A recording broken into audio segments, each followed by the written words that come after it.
making quick and simple chicken quesadillas. Alright, you're going to start out with 1 chicken breast cut up, sauteed or browned in 1 teaspoon of butter. And after that's done, of course I've added salt, garlic powder, and onion powder. I'm going to add some bell pepper and onion. If you don't care for that, don't add it. It does add a little flavor, but you don't have to. I make it both ways, with and without. I'm going to stir that around. And it's okay with me if my vegetables don't get all the way tender. If you would prefer them all the way tender, you can just saute them a little bit longer. I'm not going to saute mine long. This is about 2 medium-sized tomatoes cut up. We're still getting tomatoes out of our high tunnel. Now I'm going to, mainly what I want to get done in this is the tomatoes. I want them to cook up a little bit and be throughout my meat really good. Okay, and I'm going to go ahead and add a little bit more seasoning since I put the tomatoes in. Now, if you were using canned tomatoes, you wouldn't have to do this. And I also have used some of my homemade salsa.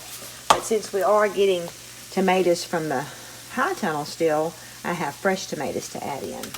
Now, I'm going to cover this with a lid, and I'll check it periodically. And what I'm looking for is my tomatoes to cook up. And, you know, if you would prefer to have yours more on the raw side or with them still together, then cook it less, because the chicken is pretty much done from the browning. Alright, we've had this saute in for a little while, or cooking up, and I would say that's right about ready.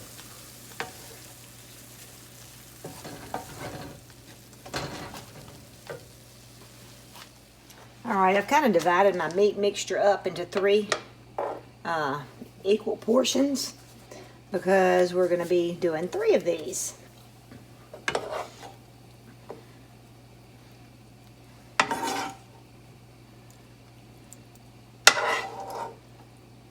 I'm trying to keep it more in the middle to start out with because I will be flipping this over.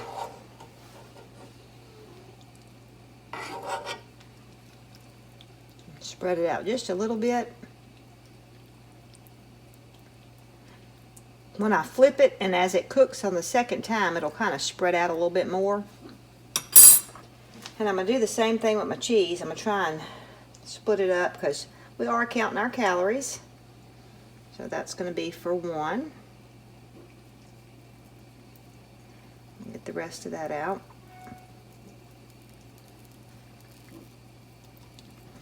You want to have this kind of on a low fire where your bread can kind of get toasted on one side, and after it's toasted on that side, then we'll flip it over. And you can kind of take your spatula and look at it as it's cooking. You can kind of pick it up and see if it's kind of getting browned.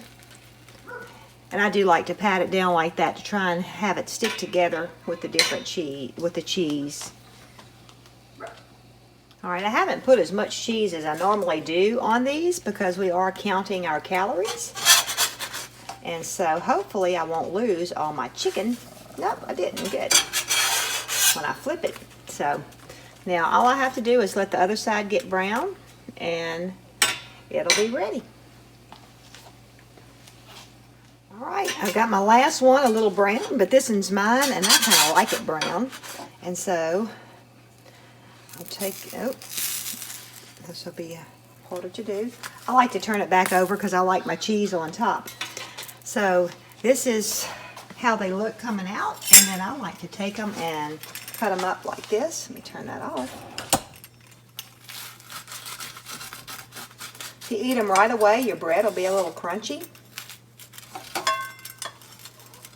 And we do have some taco sauce that some of us will put on ours. But they are rather delicious and makes a quick, simple lunch.